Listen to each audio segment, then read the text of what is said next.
قرآن کریم کی اس آیت نے دیکھیے اس موضوع کو کھول دیا اور حضور سید عالم کی مبارک حیثیت کو واضح کیا کہ ہم نے نبی پاک کو سخت دل بنایا ہی نہیں ہے. قرآن نے کہہ دیا ہے ہم نے ان کو بنایا ہی نرم دل ہے. اور اللہ نے فرمایا کہ دلیل دی، اللہ نے فرمایا کہ اگر آپ نرم دل نہیں ہوتے تو عمر جیسا آپ کا غلام بنتا،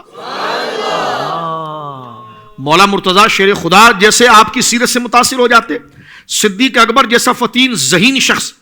اور بیپاری شخص کہ مول بیچنا کیسا اس کو تمیز ہے اور مول لینا کیسا ہے، وہ اتنی باریک بین شخصیت آپ کا دل دادا ہو جاتا اور آپ کے قدموں کا اسیر ہو جاتا. تو صحابہ کرام میں الگ الگ آپ دیکھیے اپنے اپنے مرتبہ اور مقام میں شعبہ زندگی کے اندر ایک عظیم حیثیت رکھنے والے یکتا روزگار تھے، لیکن حضور سید عالم کی شفقت و مہربانی اور علم اور پھر حضور کا عزت دینا اور قدر دینا، نوازنا، اس کی وجہ سے یہ ایسے جم گئے کہ انہوں نے اپنی گردنیں تو کٹوا دی لیکن سرکار دو عالم صلی اللہ علیہ وسلم کے مشن کے ساتھ بغاوت نہیں کی. یہاں تک کہ کہیں صحرا میں کوئی صحابی پکڑا گیا اور اسے لالچ بھی دی گئی تو اس نے جان دینا قربان گوارا سمجھا ہے. لیکن کیا کہا حضرت زید بن دسنہ نے جب ان کو پکڑ لیا گیا تو کہا زید یار تو بھی سوچتا ہوگا کہ اگر آج میں نبی کے ساتھ نہ ہوتا اور ان کا ساتھ نہ دیا ہوتا تو آج میں اپنی بیوی بچوں کے ساتھ ہوتا، میرا چھوٹا بچہ میرے سینے پر کھیل رہا ہوتا، میری بیوی میرے لیے شربت بنا کر لاتی. اب آپ دیکھیں یہ کب بات کی جا رہی ہے؟ جس وقت آپ کو قتل کرنے کا ارادہ کر لیا گیا. آپ گھر سے دور ہیں، ہم گھر سے دور رہتے ہیں، ہمیں اپنے چھوٹے بچوں کا کتنا خیال ہوتا ہے، گاڑی جلدی لیتے ہیں، سواری جلدی لیتے ہیں، پہنچ جائیں. تو اس نے دل کے تار کو چھیڑ کر کہا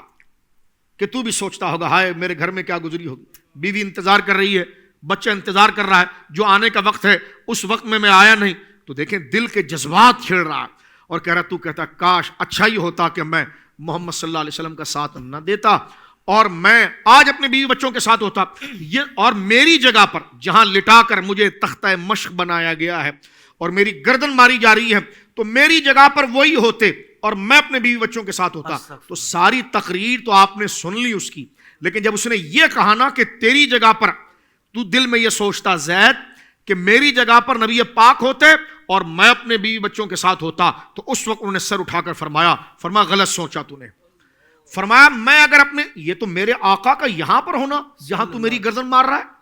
اور میں اپنے بیوی بچوں کے ساتھ رہوں، صحرا میں ہے، جان بچانے کے لیے کوئی بات کر سکتے تھے، بیوی بچوں کی محبت ایک بندے کی فطرت میں ہوتی ہے. آپ نے فرمایا سن لے بات یہ ہے کہ میں اپنے بیوی بچوں کے پاس رہوں اور حضور یہاں، یہ تو دور کی بات ہے، میں اپنے بیوی بچوں کے ساتھ رہوں اور حضور کے پاؤں میں کانٹا چبھ جائے مجھے یہ بھی گوارا نہیں. اللہ اکبر اللہ اکبر. اس وقت ابو سفیان کہنے لگے میں نے عرب کے بڑے بڑے وفاداروں کو دیکھا ہے لیکن محمد عربی کے اصحاب ایسے وفادار ہیں،